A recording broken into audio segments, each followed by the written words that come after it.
में सिरसम चम्मन से बिकने लग रही। आज मैंने वो हल्का के 5-6 गांव में जाके आया हूँ। अच्छा। जमींदार बोले थी चम्मन से ले हुए हैं और 59.5 से रेट से, हमने तो बिला गरा गेड़ ली और के करा। उस बात पे कोई नहीं बोलने लग रहा है। जलेबी यहाँ पे बोल रहे हैं, कन्यू कहते कोई मिल गए मेरा टूटी लुआ दो, मेरा तो पानी को नहीं आंदा, कोई कहते मेरी गाड़ बना दो। अरे तामी गाड़ टूटी गई तो पब्लिक हेल्थ का एक्शन कहने की बात से, कोई विधानसभा में कहने की बात, पेंशन दे दो, पेंशन तो नहीं जाओगी तो तामुड़ा अपना सब डिवीजन लेवल पर, डिस्ट्रिक्ट लेवल पर डीसी से बात करो। बिल्कुल बात वो है जो प्रदेश स्तर पर प्रभावित करती हो। तो विधानसभा को नहीं, उसे कपिल शर्मा का कॉमेडी शो जी देखने लग रहे हो गया। आप इसमें कोई सीरियस बात नहीं होती। जलेबी में डालडा है, जलेबी देसी की है, कौन पूछा है? जलेबी ले आओ, इसमें जलेबी खुआओ। और तुम जलेबी खाने जा रहे हो। हमारा तो गुआंढी है, गौतम साहब है जी जी, मैं ब्राह्मण परिवार है, सम्मानित तुम्हारे एरिया का, कोई कि में कहीं जाओ। ये उसने जब गोबर खाना कह दिया, न्यू कर सबूत दूंगा, हमारा भाई है रजत गौतम, घर का वकील, एडिशनल एडवोकेट जनरल, न्यू थोड़ा है बात नहीं, वो खत्म हो जाएगी। सही बात है। तो मानहानि का केस डलवाओ, बिल्कुल ठीक बात है। पीछे में लग दे, पीछे में लग दे तो सबका सम्मान की बात है। बिल्कुल बिल्कुल, ये तो पूरे क्षेत्र की बात होगी। ये तो ब्योग न्यू कहोगे अबे चौटाला होता नहीं। आज इस सदन का सदस्य अबे सिंह चौटाला होता नहीं, ये बात खाली गुंजाऊं थी। अच्छा दन्नू के कहो है, अगर हमारा पे सबूत सो तो न्यू बोला गोबर खाने का सबूत सब है। संदीप रहा चेयरमैन नारनुद का। अच्छा। संदीप सर लड़का दुकान है मेन रोड पे, पंडिता का मैं भी जानू हूँ। कांग्रेस पार्टी कहीं से भी ये नहीं लग रहा है कि वो मुख्य विपक्षी दल है, वो कोई लड़ाई लड़ रहे हैं। वो तो सिर्फ फिक्सिंग लग रहा है आपको? 100% फिक्सिंग। एक अजय सिंह के पास भी एक पर्ची पाई थी, किसी वर्कर ने को नौकरी पर्ची दे रखी थी, उस पर फालतू कोई सबूत नहीं था। तो कौन सी ऐसी फाइल उनकी दाब रखी उन्होंने जो वो ओपन नहीं कर रही, या उन्होंने अगर जितने आरोप उनके ऊपर हैं वो अगर सही मायने में बीजेपी के पास कुछ है तो फिर उसको भीतर क्यों नहीं कर रहे, फिर तो कार्रवाई क्यों नहीं कर रहे? और अगर कुछ है ही नहीं तो फिर बिना काम बदनाम क्यों कर रहे हैं? राजनीति में सक्रिय हुए हैं तब से इस तरह के बयानों के लिए प्रसिद्ध हैं, लेकिन इनको पहली बार वो कहते हैं ना बस शेर ने सवा शेर टकर गया। मुझे कहने में कोई संकोच नहीं है कि आपसे अंडरस्टैंडिंग दिखाई दे रही है, और उसी का एक ये परिणाम है कि हरियाणा प्रदेश की जनता भी इन चीजों को समझ रही है। चौटाला के बारे में इसने जो जो शब्द बोले उन्हीं की पार्टी से विधायक होने के बावजूद, और दुष्यंत चौटाला ने कभी सांस नहीं निकाला, वो कहीं ना कहीं उनकी भी एक कमजोरी है। या कमजोरी बड़ी दावे के साथ एक बात कहता हूं, अगर ये दोनों विधायक किसी और पार्टी के होते, सत्तारूढ़ पार्टी के ना होकर के, तो इनको विधानसभा से निलंबित किया जाता। तो फिर साथियों, मैं हूं आपका होस्ट कुलदीप सिंह पुनिया, और मैं लेके चलता हूं आपको राजनीति की दुनिया। राजनीति की दुनिया की बात करें तो साथियों, हरियाणा के अंदर विधानसभा का स्तर चल रहा है, और जिस प्रकार की भाषा शैली वहां से निकली, जिस प्रकार की आवाज विधानसभा से बाहर निकली और जो लोगों को सुनाई दी, हरियाणा के लोगों को वैसी कतई उम्मीद नहीं थी। क्योंकि मौजूदा सरकार का जो भी ढांचा है, पूरा तंत्र लोगों के खून पसीने की गाढ़ी कमाई के द्वारा जो टैक्स अर्जित होता है उससे चलता है। क्या लोगों का टैक्स का पैसा इन्हीं चीजों के लिए बना है? क्या बातें कर रहे हो आप? विधानसभा के अंदर इतना ज्यादा स्तर गिर गया विधानसभा का, किसी ने उम्मीद नहीं की थी। और किसने गिरा दिया? सत्ता पक्ष के लोगों ने, जिनके ऊपर सबसे ज्यादा जिम्मेदारी है सारी व्यवस्था को चलाने की। हमने अक्सर देखा है, कई बार विपक्ष के नेता हंगामा कर देते हैं, सत्ता पक्ष द्वारा इस प्रकार की भाषा शैली पहली बार सुनी है। और बजट भी पेश किया गया, उस बजट में आम जनता के लिए क्या था? अब जिस प्रकार से आम जनता की कमर तोड़ रखी है महंगाई ने, और अनेकों मुद्दे हैं, अनेकों विषय हैं जो जरूरी विषय जिन पर चर्चा होनी चाहिए, उन पर चर्चा न होकर किस पर चर्चा हो रही है? गोबर पर चर्चा हो रही है। शर्म की बात है। आज इन सारे मुद्दों पर चर्चा करेंगे, और मेरे साथ जुड़ गए हैं इनेलो के राष्ट्रीय प्रवक्ता और 3 जिलों के ये प्रभारी हैं, हिसार, झज्जर और रोहतक, उमेद सिंह लोहान जी।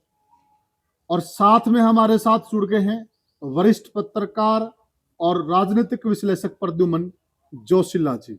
दोनों पैनल का मैं स्वागत करता हूं। राम राम। राम राम। राम राम पुनिया साहब। राम राम। सभी दर्शकों को नमस्कार। राम राम। सदन में यह भाषा शैली, इसको आप कैसे देखते हैं? सर्वप्रथम तो आपके सारे जो दर्शक साथी हैं जी जी, उनको मेरी ओर से नमस्कार जी।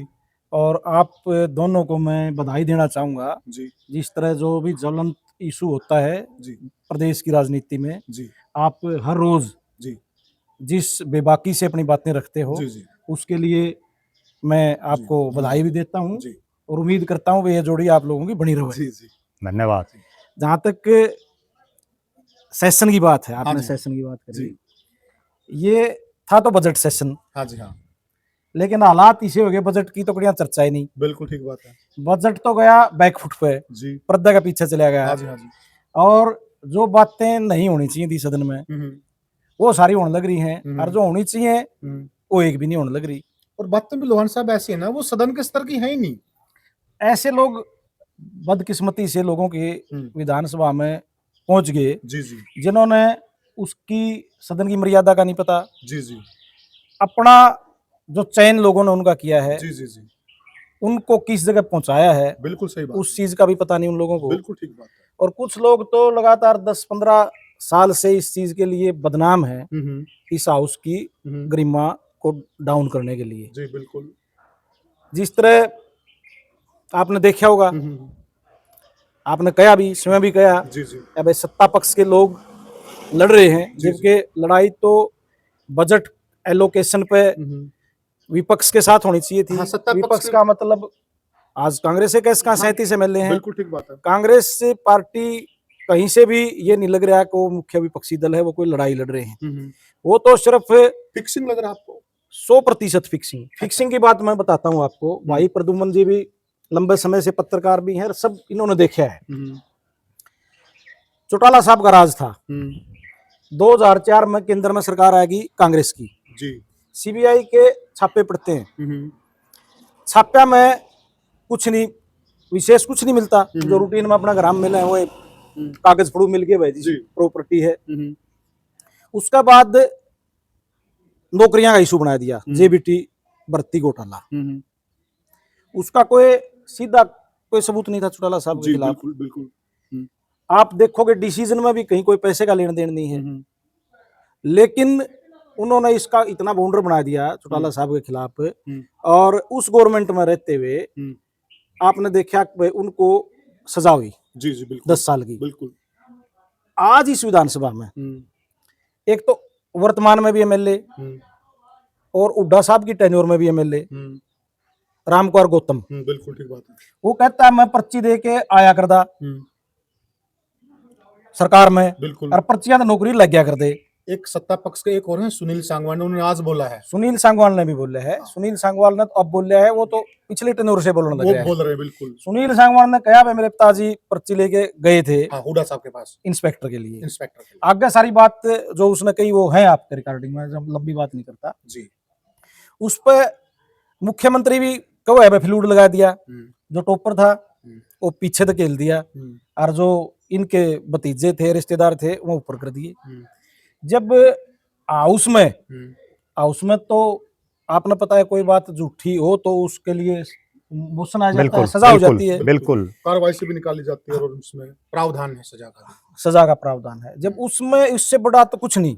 ठीक बात है। विधानसभा को तो हाईकोर्ट भी चैलेंज नहीं कर हाँ जी सकती। बिल्कुल। वहां जब 2 गवाह हो गए, 2 एमएलए हैं, वो कोई असाधारण आदमी नहीं, और सीएम ने उकड़ने लग रहा है फ्लूड लग के पीछे भेज दिए। जी जी। तो 2009 तो 24 आ गई, 11वां साल तो बीजेपी की सरकार ने हो गया, कोई कार्रवाई नहीं, कोई मुकदमा नहीं इस पे।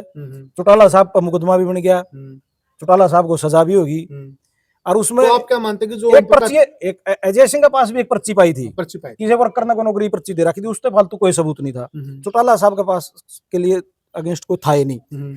एक अफसर की स्टेटमेंट पर जब उन्हें सजा उसका है नहीं, तो 2 एमएलए की स्टेटमेंट पे तो फिर कार्रवाई होनी चाहिए। आपका कहने का भाव ये है कि दोहरी नीति है सरकार की। आप ये कह रहे हैं कि सरकार की दोहरी नीति है, मतलब इसी प्रकार के मामले में ओम प्रकाश चौटाला और उनके सुपुत्र अजय सिंह चौटाला ने एक ऐसी सजा भुगती जो इतिहास है अपने आप में, जो रिकॉर्ड बना है। ऐसी सजा ही नहीं हुई थी कभी भी पॉलिटिकल इशू में, और उसी प्रकार के मामलों में मतलब बात ही नहीं हो रही है। तो ये मिली भगत है, मिली भगत है। और उसमें तो आम घरांगे बालक लाग गए थे 32 से। चर्चा में हम बीच में जोड़ लेते हैं। बिल्कुल। उसमें तो आप प्रद्युमन जी आप देखोगे, आपका आसपास के लड़के लग रहे हैं, आपका भी बयानी का क्षेत्र है, बहुत लग रहे आम हैं, आदमी लग रहे हैं। बिल्कुल। आपका क्या कोई उनका रिश्तेदार तो कौन लग रहा है, इसमें तो सारे रिश्तेदार हैं। आप क्या इस मामले को कैसे देखते देखो, मेरा तो ये मानना है बिल्कुल क्लियर कट है, जो भारतीय जनता पार्टी केवल एक मुद्दा उन्होंने विधानसभा के चुनाव से पहले और लोकसभा के पहले 2014 से पहले बार बार वो एक बात कहते थे कि भूपेंद्र सिंह हुड्डा ने बहुत से घपले घोटाले किए हुए उनके राज में, और जैसे ही हमारी सरकार आएगी हम इनको जेल के अंदर कर देंगे। लेकिन आज उन बातों को लगभग 11 साल बीत गए। बीजेपी के बड़े बड़े नेता अनिल विज तो भी कह देता है कई बार वह जेल में जाएगा, ठीक है, लेकिन आखिर वो कौन सी ऐसी फाइल उनकी दाब रखी उन्होंने जो वो ओपन नहीं कर रहे, या उन्होंने अगर जितने आरोप उनके ऊपर हैं वो अगर सही मायने में बीजेपी के पास कुछ है तो फिर उसको भीतर क्यों नहीं कर रहे, फिर तो कार्रवाई क्यों नहीं कर रहे, और अगर कुछ है ही नहीं तो फिर बिना काम बदनाम क्यों कर रहे हैं। दोनों हाथों में लड्डू भारतीय जनता पार्टी की सरकार लिए दोनों बातें तो नहीं हो सकती, या तो वो सही है बिल्कुल, या वो गलत है, दोनों बातें नहीं हो सकती। और दूसरी एक बहुत गंभीर बात यह है कि जिन सुनील सांगवान ने बात रखी है उनके पिताजी खुद चौधरी भूपेंद्र सिंह हुड्डा की सरकार में मंत्री थे। ठीक बात है। पंडित राम कुमार गौतम भले ही भारतीय जनता पार्टी के विधायक थे 2005 से 2009 में, लेकिन वो कहीं ना कहीं बीजेपी के विधायक होने के बावजूद हुड्डा साहब की बड़ी तारीफ करते थे उस दौरान, और वो ये चीज भी जरूर मानते हैं, बहुत बार उन्होंने सार्वजनिक रूप से भी कहा है कि भाई मैंने भी बहुत काम करवाए हुड्डा साहब के राज में। जी। तो जब इस तरह के विधायक और इस तरह की बातें करते हैं तो कहीं ना कहीं मुझे कहने में कोई संकोच नहीं है कि आपसी अंडरस्टैंडिंग दिखाई दे रही है, और उसी का एक ये परिणाम है कि हरियाणा प्रदेश की जनता भी इन चीजों को समझ रही है। जो विधानसभा क्या है हरियाणा, तो भाई मैं जनता को जोड़ देता हूँ जी। अब मान लिया, देखिए दो प्रकार लोकतंत्र में दो प्रहरी होते हैं जी, एक सत्ता और एक विपक्ष जी, दोनों की अपनी भूमिकाएं होती हैं जी। अब विपक्ष और सत्ता दोनों मिल गए हैं जी, तो जनता के साथ धोखा नहीं है क्या? नहीं, देखो जनता के साथ तो सीधी ही बात ये है कि जब विपक्ष में 37 विधायक लोगों ने कांग्रेस पार्टी को जिता करके दिए, पहली बात तो ये है कि वो अपना नेता ही नहीं बना पा रहे, लगभग 6 महीने बीतने को हैं, और हरियाणा के इतिहास में ऐसा पहली बार हुआ है। दूसरी बात, कांग्रेस के चाहे कितने विधायक हों, कितने बड़े से बड़े नेता हों, आज क्या पिछले 5.5 महीने में हरियाणा प्रदेश में बेरोजगारी कम होगी, भ्रष्टाचार कम हो गया, रिश्वतखोरी कम होगी, या जो गुंडागर्दी है वो कम होगी, अपराध कम हो गया, कोई भी चीज तो कम नहीं हुई है। उसके बावजूद जो 37 विधायक जीते हैं उनमें से किसी को भी ये देखा है कि हमने कभी कोई प्रदर्शन उसने किया? ये वही भारतीय जनता पार्टी है जो आज सत्ता में बैठी है। जब पेट्रोल और डीजल का रेट कांग्रेस के राज में 20 पैसे भी बढ़ जाता था तो भी ये सड़कों पर धरने प्रदर्शन करते थे, संसद भवन में तक में प्रदर्शन करते थे, ठीक है। लेकिन आज जो विपक्ष जिसकी जिम्मेदारी दी प्रदेश की जनता ने, वो पूरी तरह से नाकारा साबित हो रहा है। वरना तो ठीक, आपको सत्ता में नहीं दिया। एक चीज और मैं मानता हूं, इसमें एक चीज बोली जो लोहान साहब ने जो मुद्दा उठाया है कि एक ही प्रकार का मामला है जी, वह भी नौकरियों का मामला है, यह भी नौकरियों का मामला है जी। एक मामले में तो आप ऐसी सजा दे रहे जो रिकॉर्ड बन रही है जी, और एक मामले में आप उसको छेड़ ही नहीं रहे हो। इस बात से आप कहां तक सहमत? देखो, मेरा ये मानना है कि जो चौटाला साहब के राज में नौकरियां दी गई और जिन जेबीटी टीचरों की भर्ती का मामला था, उसमें कोई दो राय नहीं, और दर्शक भी इस चीज से सहमत होंगे कि जो जेबीटी के मास्टर लगे वो लगभग आम घरों के सारे, ठीक है, क्योंकि जो मतलब बहुत ज्यादा धनाढ़ क्या जेबीटी का मास्टर लगा था। यहाँ जो इंस्पेक्टरों की भर्ती है इसमें तो कई ऐसे भी हैं जो सुनील सांगवान कह रहे हैं कि भाई बहुत से इनके रिश्तेदार भी हैं नजदीकी, उन्होंने बाकायदा नाम लेकर के भी बोल रहे हैं कई होंगे। तो इस पर बड़ी तुरंत प्रभाव से जांच बैठा करके और जो दोषी उसको सजा मिलनी चाहिए। सरकार का धर्म तो यही कहता है। लेकिन अगर सरकार इन्हीं चीजों में उलझे रहे, मुख्यमंत्री जी तो केवल और केवल वो कितना ही गंभीर मुद्दा हो, मैं जो समझ पा रहा हूँ, नायब सैनी जी जब पहली बार मुख्यमंत्री बने ना, उस समय तो वो फिर भी सीरियस दिख रहे थे जी। लेकिन अब तो चाहे कितना ही गंभीर से गंभीर मुद्दा हो, वो केवल हंस देते हैं और एक चुटकुला सुना दिया, उसके अलावा और कुछ नहीं। प्रदेश में विधानसभा जो है, हरियाणा वो राज्य है जहाँ पंचायतों की बहुत बड़ी अहमियत है, और ये विधानसभा प्रदेश की सबसे बड़ी पंचायत है। और उस सबसे बड़ी पंचायत में जो विधायक चुन करके गए हैं वो कहीं कोई गोबर की बात कर रहे हैं, कोई नकली जलेबी की बात कर रहे हैं। प्रद्युमन भाई, आप सिलसिलेवार चलते हैं जी, लोहान साहब को इस चर्चा में जोड़ लेते हैं। लोहान साहब, देखिए जो प्रदेश की सदन है, प्रदेश का जो हाउस है, उसकी एक अपनी गरिमा है और वो बहुत जरूरी विषय उठाने के लिए बना है। वहां आप ये बातें कर रहे हो, देखो हमारे देहात में रेडू बगिया पे बैठ के इस तरह की बातें तो वो भी हंसी मजाक में होती। इस प्रकार की बातें देश वहां प्रदेश के सदन में देखो क्या हो गया है? या जो बात कही गोबर वाली, या तो गांव की प्रेस में भी कहनी कोनी, वह तो प्रदेश की प्रेस होगी, वह समाज की। बिल्कुल सही कह रहे हैं, प्रदेश सारा समाज का निचोड़ बैठा है। अच्छा, इस तरह एक और होगी, अकन्यू कहा कर नहीं, अक जैसा करोगे वैसा भरना पड़ेगा। राम कुमार गौतम जी मारे तो गुआंढी हैं, सम्मानित हमारे लिए। हाँ बिल्कुल। लेकिन जबकि ये विधानसभा में पहुंचे हैं, आप 2005 से देख लो, इन शिवाय लोगों की बेइज्जती करते। चौधरी देवीलाल तो सम्मानित किसान नेता थे, बिल्कुल उनके काम उनकी तीनों चारों पीढ़ी रिकॉर्ड काट के देख लो, पता नहीं के बोले हैं, और भी लोगों के बारे में पता नहीं के बोले हैं। बिल्कुल सही कहा आपने। आज मैं कह रहा हूं कि भाई वो लौट के आ गया इनके पास, वो लुटा दिया अरविंद शर्मा ने, जी जी जी, वो भी बामणे ने लुटा दिया, वो भी भाजपा ने लुटा दिया। इन्हें की पार्टी, इन्हें का जाति भाई, ना तो किसी ने कहण जू, ना किसी ने रोण जू। अच्छा दन्नू के कहो है, अगर हमारा पर सबूत सो तो नहीं बोला, गोबर खान का सबूत सब है। संदीप रहा चेयरमैन नारनुद का, संदीप सर लड़का, दुकान है मेन रोड पे, पंडिता का मैं भी जानू हूँ, वाइस चेयरमैन था, वाइस चेयरमैन था। और नहीं कोई संदीप ने बुलाऊ लिया, मेरी गोबर नहीं खाओ तो शरीर लेके। चलो वो तो विषय अलग हो गया। फिर वो कहो है इसके मेरा सबूत है, इसने बहुत रुपया खा रखे लोगों के रुपये खा रखे, मेरे रिश्तेदार के खा रखे 10 लाख, पेट्रोल पंप लुमान के ले रखे इसने पीछे। बिल्कुल, बिल्कुल, बिल्कुल। जब विधानसभा में स्पीकर ने कह दिया कार्रवाई तो कर दो, कार्रवाई तो क्यों कर दो भाई, कार्रवाई तो या क्यों कर दो, अगर पीछे खा रखे हैं, ठीक बात है, इस पर जांच कराओ, इस पर कार्रवाई कराओ। इसमें तो विपक्ष तो है नहीं, कड़िया तारा है तो कड़िया। मैं कहता हूँ गौतम साहब बताओगे, जांच एजेंसी जो भी नियुक्त होगी, अब बता कड़क खाए करके सबूत दे इसका। जब आप बात सच्ची है तो फिर उसको मुकदमे दर्ज करो। प्रदेश के लोगों को लूटने का कोई लाइसेंस थोड़ा मिल रहा है, ठीक बात है।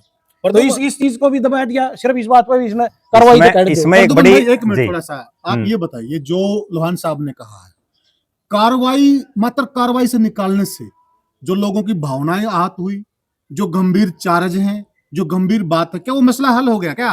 देखो उनको सदन से बाहर निकालो दोनों को। देखो जो वायरल वीडियो है उनका, उसमें जब अरविंद शर्मा ये कह रहे हैं कि ये गौतम 10 किलो गोबर पी गया, तो राम कुमार गौतम ने एक बार भी ये नहीं कहा भाई मैंने कौन पिया।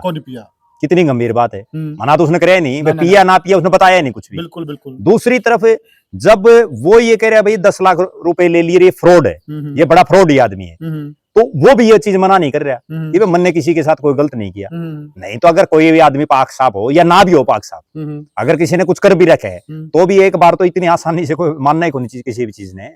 दूसरी बात, जब प्रदेश का मुख्यमंत्री वहां है, प्रदेश के मुख्यमंत्री को तुरंत प्रभाव से पहले एक ऐसी नैतिकता होया करती कि अगर विपक्ष वाले भी आरोप लगा देते ना किसी मंत्री पे और किसी मुख्यमंत्री पे, सरकार के किसी मंत्री पे, तो वो इस्तीफा दे दिया करता। बिल्कुल ठीक बात, ठीक है। यहाँ तो खुद भारतीय जनता पार्टी का वो विधायक जो तीसरी बार जीता है, एक तो चलो को पहली बार जीत गया भाई, भूल भुलाकर में बना दिया लोगों ने, कई बार बना देते हैं नए नए बड़कान भी, तो वो जो पहली बार जीत गया उसका तो मुंह में तो निकल जाती, कई बार निकल भी जाए कोई। ये तो 3 बार का विधायक है, और वो विधायक है जिसको सारे दादा दादा कह के बोलते हैं। ठीक बात है, दादा यूं तो उसने कौन गंदे होंगे, ठीक है, बड़ा सम्मानित है, और उसके बावजूद वो आदमी आरोप लगा रहा है। तुरंत प्रभाव से मुख्यमंत्री को ये कहना चाहिए था भाई मैं अरविंद शर्मा का इस्तीफा लेता हूं जब तक ये इंक्वायरी नहीं होती, और मैं इस चीज पर इंक्वायरी कराता हूं, मैं आखिर ये असली सच्चाई कहाँ है। अगर राम कुमार गौतम गलत बात करें तो फिर उसकी राम कुमार गौतम को भी सजा मिलनी चाहिए। ठीक बात है, क्योंकि नहीं तो आज तो ये 2 विधायक आपस में बोल रहे हैं, कल न कौन को तीसरा और बोलेगा। ये तो एक ऐसी प्री पार्टी होगी, वरना विधानसभा में क्या होता था,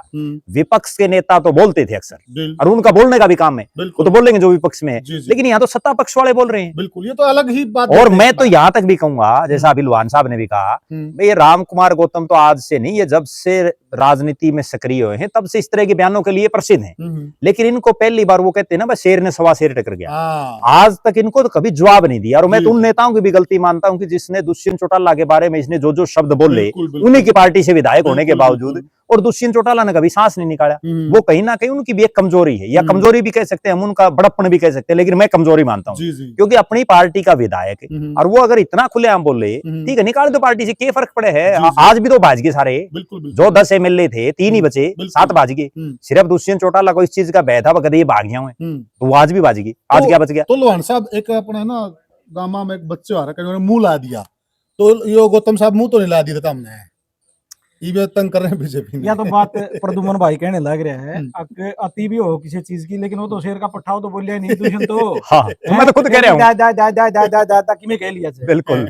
मैं एक और कहूँ बात, अपना हमारा तो गुआंढी है गौतम साहब है, ब्राह्मण परिवार है, सम्मानित हमारे एरिया का, कोई कि मैं कहीं जाओ, ये उसने जब गोबर खाना कह दिया न्यू कर सबूत दूंगा, हमारा भाई है रजत गौतम, घर का वकील, एडिशनल एडवोकेट जनरल, जी न्यू थोड़ा है बात नहीं वो खत्म हो जाएगी। सही बात है, तो मानहानि का केस डलवाओ, बिल्कुल ठीक बात है, पीछे भी लग दे, पीछे भी लग दे, तो सबका सम्मान की बात है। बिल्कुल बिल्कुल, ये तो पूरे हैं? क्षेत्र ये की तो- बात होगी। ये तो ब्योग लिखट जगह तड़का है, गामा ब्योग नहीं काट दे तो जी, भाई जी, चलो जी। ऊपर खड़ा बिल्कुल बिल्कुल यार, एक छोटी बात को नहीं, ठीक बात है, इस पर जरूर कार्रवाई करनी चाहिए। जी जी जी, और उधर तो है, या तो इनने बताया दियो तो एडमिनिस्ट्रेशन लेवल का एक बड़ा लैप्स है। अगर जब न्यू सीधा न्यू कह दिया भाई पीछे खावे कामा में यूं, और मंत्री है मौजूदार, जी। सीएम ओडे है, सारी ब्यूरोक्रेसी वहां बैठी है, ठीक बात है, तो इनने कहा भाई तुरंत रिजाइन करके उस पर कार्रवाई होनी चाहिए।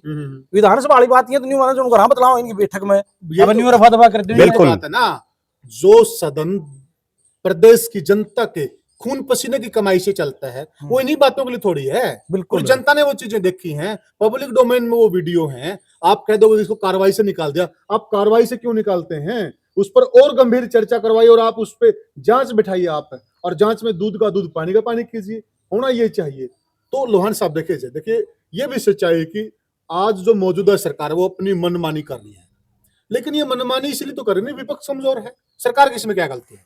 देखो 37 एमएलए हैं, आज जड़े भी आप लोगों के बीच में जाओ, विधानसभा की कोई बात चलाओगे आप तो न्यू कहोगे भाई अबे चौटाला होता नहीं, आज इस सदन का सदस्य अबे सिंह चौटाला होता नहीं, ये बात खाली कौन जाओ थी, चलती ये है बात खाली जाओ कौन जाओ थी। अगर भाई भर्ती वाला भी इशू एमएलए प्रूफ देने लग रहे हैं, सीएम मानने लग रहे हैं कुछ नहीं, और यू एक एमएलए अपना मंत्री है ना अपनी पार्टी का न्यूकरण लग रहा है, पीछे खावा रोज इतने आदमी मेरा रिश्तेदार, उसमें भी कोई कार्रवाई नहीं। तो इसमें कमी किसकी है? 37 एमएलए है, कम से कम अपने इंस्पेक्टर भर्ती में चुप रहे, जो इसमें तो इनने बोलना चाहिए था। रघुवीर का जान तो खड़ा हो गया, न्यू जी इसको कार्रवाई से निकाल दो, अरे कार्रवाई तक निकाल दो, तो हम 37 मलंग बैठे तो हमने को मुकदमा दर्ज करो, करप्शन का रिजाइन लो। या बात किसी ने कांग्रेस में कही हो तो बताओ प्रद्युमन जी। नहीं कही तभी तो विपक्ष कमजोर है। प्रद्युमन जी देखिए, ये तो भाई देश जो प्लेयर ने दिया रहे हैं, सरकार का तो काम ही होता है कि विपक्ष को कमजोर कर दो ताकि हम मनमानी करें जी। तो विपक्ष कमजोर, इसमें विपक्ष की भूमिका पर सवाल उठ रहे हैं। देखो विपक्ष जो आज हरियाणा में बना हुआ ना, वो जिस तरह का पिछले 5.5 महीने में उनके कार्यकलाप रहे हैं, आज तक के हरियाणा के इतिहास में सबसे मजबूत विपक्ष प्रदेश की जनता ने बनाया था। 37 विधायक विपक्ष में कभी नहीं आए और 5 एमपी कभी नहीं आए, लेकिन उसके बावजूद सबसे कमजोर विपक्ष साबित हो रहा है। और विपक्ष के नेता कुछ नहीं बोल रहे हैं, कोई भी हो, बल्कि यहां तक भी हो रहा है पहली बार ऐसा इतिहास में कि विपक्ष के विधायक इतने जल्दी सरेआम मुख्यमंत्री की जनसभा में जाकर के और उनके कसीदे पढ़ रहे हैं, लेकिन कोई कुछ नहीं बोल रहा। दूसरी तरफ जो विधानसभा में ये सारी कार्रवाई हुई, चाहे वो रघुवीर कादियान का जिक्र हो या कई बार हुड्डा साहब भी इस तरह की बातें बीच बचाव कर देते हैं, लेकिन इनको इतने गंभीर विषय पर, क्योंकि वो प्रदेश की सबसे बड़ी पंचायत में वो चीजें बोली जा रही हैं, उस पर तुरंत प्रभाव से ये कहना चाहिए था कि मुख्यमंत्री जी इनका इस्तीफा लो, और अगर आप इस्तीफा नहीं लेते तो आप फिर इस्तीफा दो, क्योंकि मुख्यमंत्री प्रदेश का सबसे बड़ा जिम्मेदार आदमी है। एक गंभीर सवाल और है जी, सबसे बढ़िया राष्ट्रवादी पार्टी ये मानते हैं अपने आप को, संस्कारी पार्टी ये मानते हैं अपने आप को, अनुशासन वाली पार्टी ये मानते हैं, और इनका ऐसा अनुशासन, इनको तो खुद कार्रवाई करनी चाहिए। अनुशासन वाली पार्टी में सबसे बड़ी बात ये है, हम अनुशासन में नहीं है, सबसे बड़ी बात ये है, जैसा अभी लुहान साहब ने भी कहा कि ये जो गोबर पीने वाली बात है ना, ये तो अगर गांव की कोई पंचायत और उसमें कोई अनाड़ी किस्म का आदमी भी बोल दे ना, तो वो पंचायत की उसको यूं कहेंगे भाग हट भाई, वो पंचायत में बैठने के लायक नहीं है। ठीक है, यहाँ विधानसभा के स्पीकर अरविंद कल्याण जी भी जब वो ये पूरा मसला चल रहा है तो वो भी हंस रहे हैं, और वो नहीं, प्रदेश के जो बाकी विधायक बैठे, मंत्री बैठे, वो हंस रहे हैं, बिल्कुल सीरियस ले नहीं रहा। इसका एक दो चीजें मैं और मान रहा हूँ, या तो फिर अगर मुख्यमंत्री जी ने ये समझ लिया है कि भाई ये जो विधायक दोनों बोल रहे हैं इनको सीरियस लेने की जरूरत नहीं है, ये जो कुछ बोल रहे हैं वो बोलने दो, ठीक है, या फिर मुख्यमंत्री जी को इनका सारी बातों का पता है, वो कहीं ना कहीं पर्दा डाल रहे हैं। प्रद्युमन जी, अगर ये दोनों विधायक गैर जरूरी है सरकार के लिए, तो इनको बाहर निकालो आप। नहीं, बाहर निकालने की भी मैं बताता हूँ। लुहान साहब जिस पार्टी से हैं, इंडियन नेशनल लोकदल, उसके पिछली बार विधायक इकलौते थे अभय सिंह चौटाला विधानसभा में, और वो बहुत बार जब कोई इश्यू उठा देते थे तो उनको विधानसभा से बाहर निकाल दिया जाता था, निलंबित कर दिया जाता था कई बार। ठीक है, एक बार पहले करण सिंह दलाल और अभय सिंह चौटाला का इसी तरह का एक इससे इतर कोई मामला था और उसमें उनको निकाल दिया गया। अगर मैं ये बड़ी दावे के साथ एक बात कहता हूँ, अगर ये दोनों विधायक किसी और पार्टी के होते, सत्तारूढ़ पार्टी के ना होकर के, तो इनको विधानसभा से निलंबित किया जाता। तो फिर प्रद्युमन भाई, सत्ता वालों के तो कानून अलग है और दूसरे वालों के लिए बिल्कुल स्पष्ट दिख रहा है, स्पष्ट दिख रहा है, लेकिन समस्या वही है कि विपक्ष गूंगा बना बैठा है, विपक्ष बोल ही नहीं रहा। इसमें जितने दोषी भारतीय जनता पार्टी के सरकार के लोग हैं जो कुछ नहीं कर रहे कार्रवाई, उतना ही विपक्ष भी है, क्योंकि वो कोई मांग ही नहीं उठा रहा। आप एक चीज देखो, आज हरियाणा में जिस पे हमने ये इतना बड़ा गंभीर मुद्दा है, क्या विपक्ष के लोगों को गोहाना और नारनौंद में आकर के और वहां कोई ऐसा प्रदर्शन नहीं करना चाहिए था? ठीक बात है। उनको अरविंद शर्मा का इस्तीफा अभी तक, क्या मैं एक बहुत बड़ी बात बताऊं, क्या विपक्ष के किसी विधायक ने अरविंद शर्मा का इस मुद्दे पर इस्तीफा मांगा है? उसमें लोहान साहब को जोड़ लेते चर्चा में। लोहान साहब, ये तो खुदा न खास्ता दोनों के दोनों विधायक एक ही समाज से हैं। आप सोचिए, कल्पना कीजिए, अगर इनमें से एक विधायक किसी और समाज का होता तो इसमें आज जातीय रंग नहीं आ चुका होता। बेगन तैयार नहीं लग दो। देखो, या कोई विधानसभा को नहीं, यूं कपिल शर्मा का कॉमेडी शो जी देखने लग रहे हो गया आप। इसमें कोई सीरियस बात नहीं होती। जलेबी में डालडा है, जलेबी देसी की है, कौन पूछा है? जलेबी ले आओ, इसमें जलेबी खुआओ, और तुम जलेबी खाने जा रहे हो। आज ये कांग्रेस के एमएलए हैं, लोगों ने एक पागलपन की हद जाके किसान वर्ग ने इनको वोट दिए हैं। बिल्कुल ठीक। ये 37 बना दिए, तक राज भी दे दिया था, इन राज का ठोकर मारी है। मारा तक तो बढ़ने को नहीं थे गामा में, ये तो उड्डन मारने रहे हैं। उन लोगों का सोचो था मैं शरसम चम्मन से बिकने लग रही। आज मैंने वो हल्का के 5-6 गामा में जाके आया हूँ। अच्छा। जमींदार बोले थी चम्मन से ले हुए हैं और 59.5 से रेट से, हमने तो बिला गरा गेड़ ली और के करा। उस बात पे कोई नहीं बोलने लग रहा है। जलेबी यहाँ पे बोल रहे हैं, कन्यू कहते कोई मिल रहे, मेरा टूटी लुआ दो, मेरा तो पानी को नहीं आंदा, कोई कहते मेरी गाड़ बना दो। अरे ताम ये गाड़ टूटी है तो पब्लिक हेल्थ एक्शन कहने की बात है, कोई विधानसभा में कहने की बात है। पेंशन तो नहीं जाओगी तो ताम अपना सब डिवीजन लेवल पर, डिस्ट्रिक्ट लेवल पर डीसी से बात करो। बिल्कुल, बात वो है जो प्रदेश स्तर पर प्रभावित करती हो लोगों को। आज जो फसल बिक्री उसका जिक्र इन्हें उठाया कांग्रेस ने। बताओ, बहुत सही मुद्दा है प्रदुमन भाई। देखिए, आपका जमींदार लूट रहे, आप भी जमींदार के बेटे। बिल्कुल 550 रुपये गए, बिल्कुल 550 रुपये इसमें गए, किला के कह गए नहीं बताया। और लोहान साहब, ये नहीं बात तो ये कम से कम 8 से 10 क्विंटल तो है सर। ठीक है, 20 मन से 30 मन निकले हुए। ठीक है, एक जमींदार का कितना भारी नुकसान हो गया। दूसरा, इस नुकसान ने छोड़ दो आप, इसके अलावा जब यूरिया की जरूरत तो यूरिया नहीं मिलती, कोई नहीं बोलता, ना सरकार का आदमी बोलता, ना विपक्ष वाले बोलते। जिस कांग्रेस की हवा क्यों बनी? केवल और केवल किसानों के दम पर कांग्रेस की हवा बनी। और जो देवीलाल परिवार की पार्टियां थी, उनकी हवा क्यों खराब हुई? सिर्फ किसानों के दिमाग में या जो आम जमींदार हैं उनके दिमाग में एक चीज बांट दी, भाई ये वोट काटेंगे और इसकी वजह से मुद्दा नहीं आएगा, या मतलब कांग्रेस नहीं आएगी और बीजेपी वाले आ जाएंगे। बीजेपी वाले तो पहले नफरत हो रही थी किसान वर्ग को, क्योंकि इतना 13 महीने एक मूवमेंट चलनी, उसको भी ये गेन नहीं कर पा रहे। उसको भी आज किसान दर दर की ठोकरें खा रहे हैं। एक मंत्री नहीं, सॉरी, एक विपक्ष का कांग्रेस का आदमी कहीं भी कोई आवाज उठा रहे हो। आप सरसों की बात कर रहे हो, अगर हम सत्ता पक्ष वालों से पूछते हैं, वो तो कहते हैं कि सबसे ज्यादा एमएसपी फसलों पर है तो कहीं हरियाणा में है, तो ऐसा बोल रहे हैं। मुख्यमंत्री का भाषण देना तो अभी सदन में भी बोला है, जमींदार ने मिला जब की बात है। देखो, एक 59.5 का रेट कोई नायब सिंह ने नहीं रख रखा, सैनी साहब ने। यू केंद्र सरकार ने जो जिन फसलों की एमएसपी निकाली है, नहीं उसमें 59.5 से है। और यू 59.5 से प्रदुमन भाई ने बेरा है, इनके एरिया में भी खूब सिरसम हो, इस एरिया में मेरे खुद के है, इसका है। एक जमींदार के 5 किले है नहीं, तो 550 रुपये नुकसान हो गया, तो 5,500 किले का हो गया। बिल्कुल, 5 किले का 25-30 हजार हो गया, तो कितनी लूट होगी इस प्रदेश में।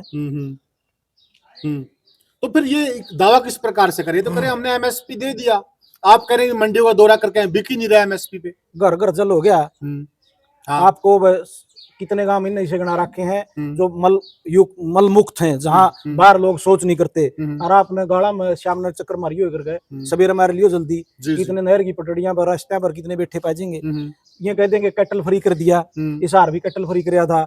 सारा आप देखो जाएंगे, हाईवे पे देख लो और शहर में देख लो, बाजार में देख लो, सब्जी मंडी में देख लो, कहने का मतलब ये चीजें कागजों में है, कागजा में है, कार्रवाई कुछ नहीं है, कार्रवाई कुछ नहीं, ये बयानवीर से। हाँ। तो प्रद्युमन भाई, चर्चा का अंत करते हैं। अंतिम आपका वक्तव्य क्या है कि सरकार जिस प्रकार से वहां एक ड्रामा कर रही है कि नहीं इनको कार्रवाई से निकाल देंगे इन बातों को, क्या इसी भर से काम चल जाता है? देखो, बिल्कुल काम नहीं चलेगा।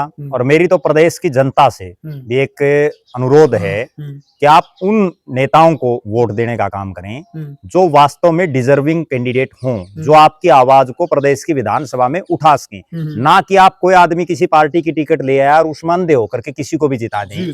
ठीक, आज ऐसे ऐसे विधायक प्रदेश की सरकार, प्रदेश की विधानसभा में बैठे हैं जिनका बोलने का सत्र एक गाँव के आम जो बिल्कुल जिसको कोई जो ताश खेलता हो सारा दिन, उससे भी निचले स्तर का हो चुका है। जी जी जी। तो कहीं ना कहीं प्रदेश की जनता को भी समझना चाहिए, विपक्ष को भी समझना चाहिए, जिसकी जिम्मेवारी आपको अगर विपक्ष की दे रखी है तो 5 साल आप विपक्ष में रहो, वरना उनके साथ वो बनेगी जो हमने कई बार ये चर्चा करते हैं कि आज हरियाणा में उनको विपक्ष के लायक सीटें दे दी, वो विपक्ष का नेता नहीं बना पाए।